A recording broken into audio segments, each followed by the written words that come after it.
L'Hermione est en cale sèche à Anglet pour réparer les dégâts causés par un champignon sur sa coque. Un champignon, ça se développe dans certaines conditions. Il faut un taux d'humidité qui lui est propice, il faut une absence de lumière, un défaut de ventilation et aussi une certaine chaleur. Sur l'Hermione, à certains endroits, principalement à l'avant et à l'arrière dans les fonds, on a ces conditions qui étaient réunies et qui ont permis aux champignons de se développer. À l'époque, les navires de cette envergure avaient une durée de vie d'une dizaine d'années. Les navires qui duraient plus longtemps, c'était l'exception, ce n'était pas la règle. Et encore aujourd'hui, les grands navires bois, que ce soit en France ou à l'étranger, doivent toujours combattre le champignon. L'association Hermione Lafayette, qui fait les travaux depuis toujours sous les yeux du public, le communique. Ça peut donner l'impression que la frégate est la seule à avoir ces problèmes, mais ce n'est pas le cas. À la reconstruction de l'Hermione à Rochefort, des mesures ont déjà été prises pour combattre le champignon. Les bois ont été réessuyés et séchés et des campagnes de traitement ont été faites sur les pièces de bois avant d'être installées sur le navire. Différents types de traitements qui ont évolué en fonction de la législation. De plus, la cale du navire, l'intérieur du navire a été mis en dépression pour qu'un flux d'air soit forcé de passer dans la structure du navire. L'avant et l'arrière étaient épargnés par ce système de ventilation et c'est pour ça que ce sont les zones les plus attaquées aujourd'hui sur le navire.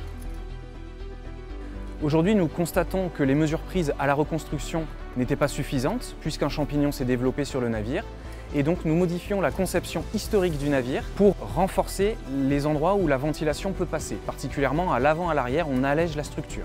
En plus de ça, le système de ventilation va être renforcé pour augmenter le débit avec de l'air qui va être asséché et chauffé. Les traitements initiaux ont été lessivés par le passage de l'eau sur les bois. Donc aujourd'hui, nous pensons le traitement avec des campagnes qui vont être faites sur les bois de structure du navire. Nous allons aussi utiliser des systèmes pour injecter les traitements, pour accéder à des interfaces de bois qui ne sont pas accessibles manuellement. Les pièces de bois de structure qui sont remplacées aujourd'hui ne sont plus faites en massif mais en lamellé-collé. Ça permet d'approvisionner les bois beaucoup plus rapidement avec des bois extrêmement secs. Et en plus de ça, le champ de colle du lamellé-collé est une barrière physique aux champignons. Nous sommes en train d'anticiper le fonctionnement futur de la frégate. Elle retournera à Rochefort, mais il faudra qu'elle passe plus de temps en eau salée, car le sel est un antifongique naturel. En plus de toutes ces mesures pour empêcher le champignon de se redévelopper, nous allons aussi amplifier nos méthodes de diagnostic pour vérifier que ces mesures sont réellement efficaces. Avant de refermer la structure du navire, nous allons laisser à l'intérieur des bois des capteurs d'humidité. En plus de ça, nous sommes en train de travailler et on espère pouvoir les mener à bien sur des projets de recherche et développement.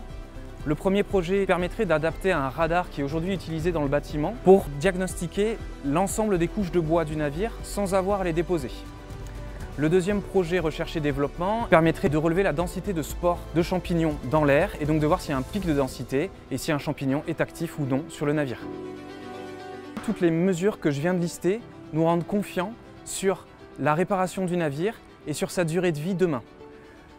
Techniquement, nous savons faire et on sait comment avancer. Aujourd'hui, ce qu'il nous faut, ce sont les financements pour pouvoir aller au bout de cette réparation et remettre cette frégate en état. Et pour ça, on a besoin de vous.